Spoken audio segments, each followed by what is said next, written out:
Hello,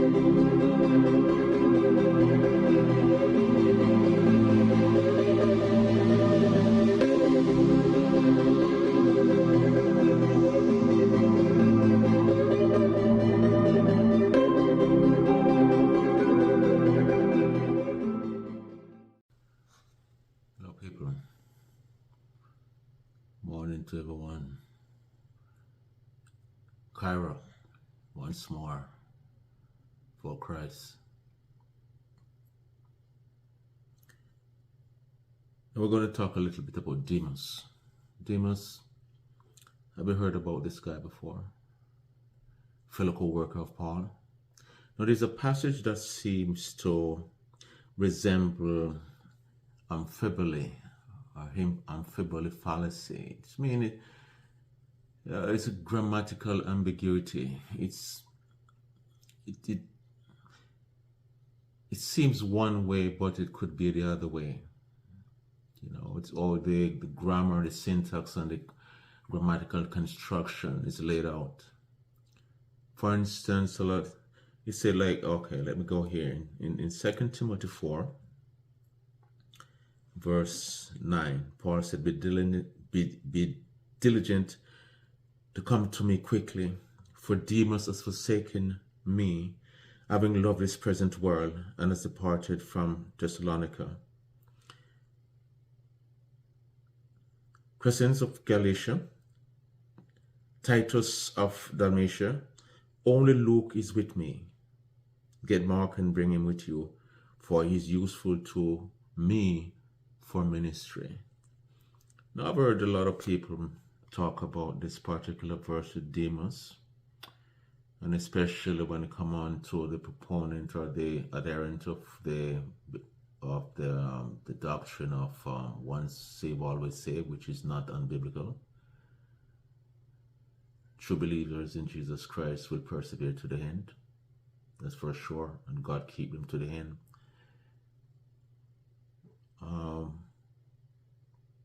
So was Demus up, a true believer or not, by a deserted Paul, and seems to went back into the world. Some interpret it as loving this present world. Demus loved the people of this present world, so went back to Thessalonica to have a ministry of great revival for the people because they loved the world, you know, the people of the world, and they want them to be saved and stuff like that. No, that is far-fetched, totally far-fetched.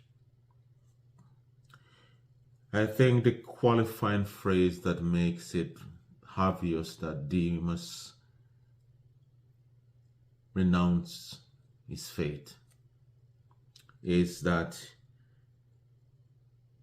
having loved this present world,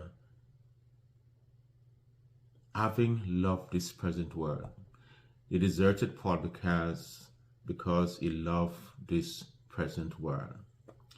Now, James 4:4 said, adulterers and adulteresses, do you not know that friendship with the world is enmity with God? Whosoever therefore wants to be a friend of the world makes himself an enemy of God. You can't be a friend of the world and a friend of God. You can't drink up the cup of the Lord and the cup of Satan. When we talk about the world, it's not talking about the cosmos. World can mean several different things. It all depends on the context. In this context, it has to do with the satanic world system. The satanic world system of this world. 1 John 2:15-17 said, do not love the world or the things in the world. If anyone loves the world, the love of the Father is not in him.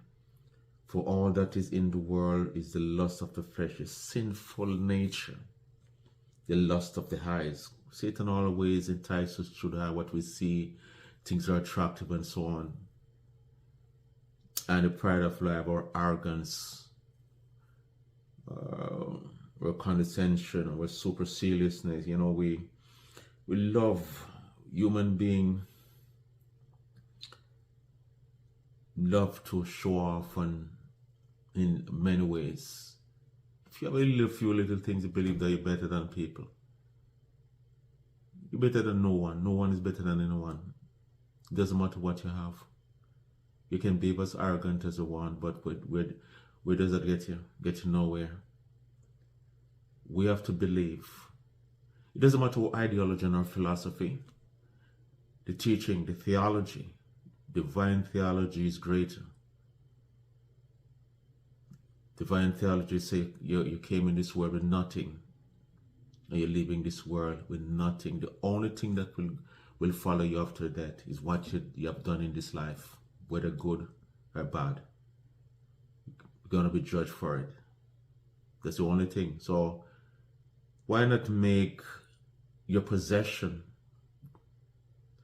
the things, what you have done to people, how you treat people? Why not make it that? Not material things or anything like that. But human beings just have this incurable sickness that they are defined by what they have. Even people who are supposed to know better, Christian people, hold on to the things of the world. You appreciate the things that God gave to you and loan these things to you. Appreciate this, of course. But don't you hold on to them to the point you look down on other people because they don't have as much as you have. And you have these things and you idolize these things. You're not giving these things to idolize it for comfort and our benefit. You know, we enjoy them. God bless us with these things temporarily. And we can share them if we have a lot. Even you don't have to even have a lot, but someone in need and they cannot give certain things to help them in their destitute life, then why not? But it doesn't matter what you have, it doesn't matter how much money you have, it doesn't matter what you own. All of us is going to the same place. And death is the great equalizer.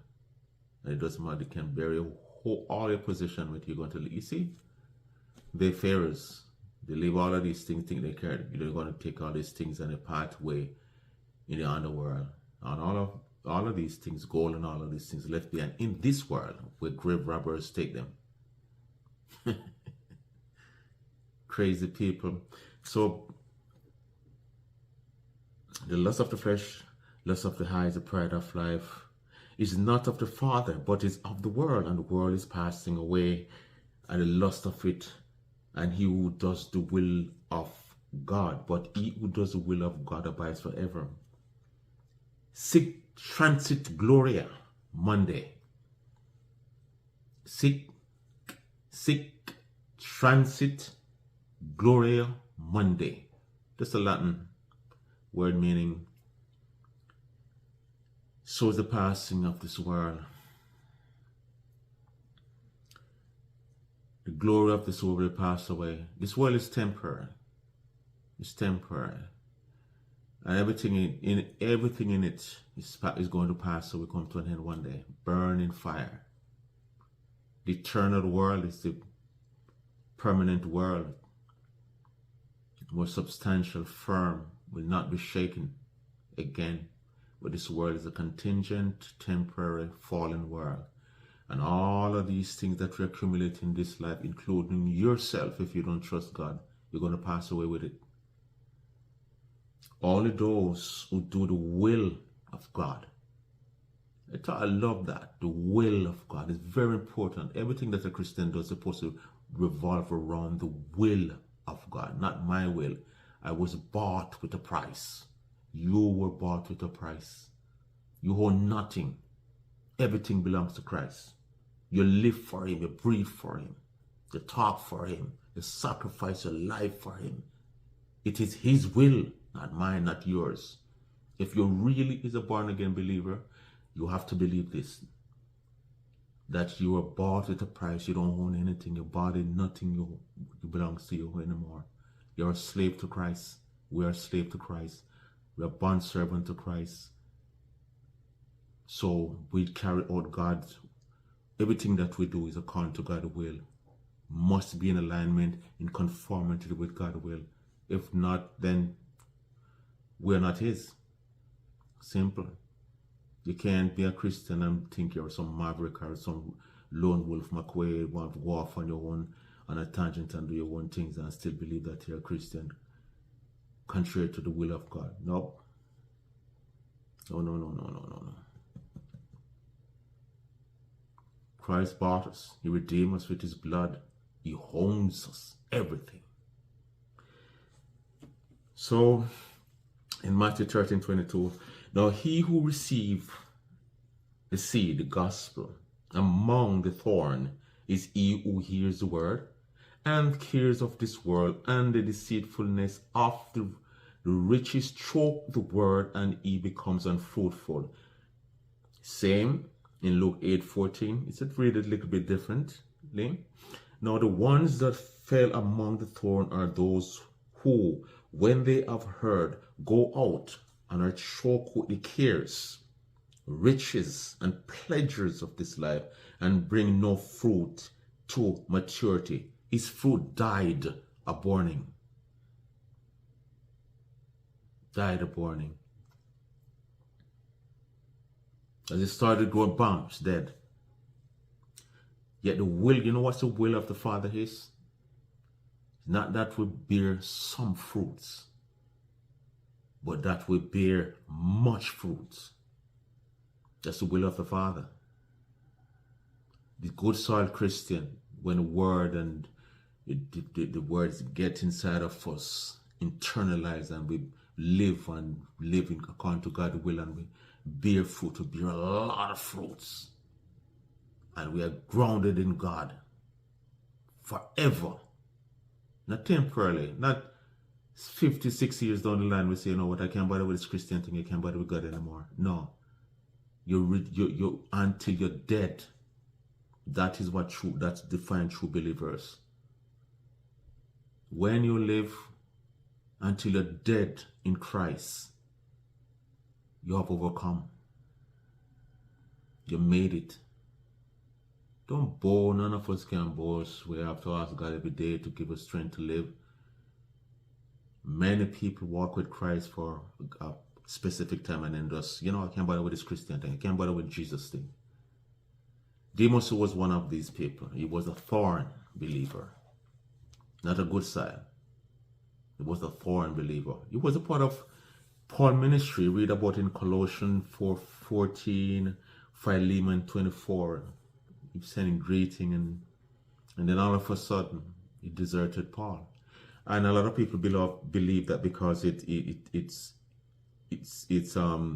mixing with the others that go different parts, you know, it's somehow it's integrated whole of the same thing. Like for instance, Demus has forsaken me, having loved this present world, and has departed to Thessalonica. And Christians for Galatia, and Titus for Dalmatia. Only Luke is with me. So because these are the fellow workers of Paul gone to different places, Demus went to Thessalonica, so they believe that because it's grouped together that way. But you have to look on the qualifying phrase. You have to look on what qualified, what made the distinction. What made the distinction? That separated him from the rest who gone to various places. He loved this present world. Right? He loved the present world. That's what make him distinct from the rest of them. The rest of them is gone to different places for the ministry's sake. This guy, it tells you because he loved this present world. So I don't think it should be made obscured. You know, that's make it look ambiguous. Just it's qualifying distinction is there to tell you that this guy is a renegade. He rejected, renounced his faith because he loved the cares of this world. And and also, Jesus said, if you were of the world would love his own, but because you are not of this world, but I have chosen you out of the world, therefore the world hates you. We cannot be a part of this world system. And what we find in this time today, brethren, is the world system is in the church.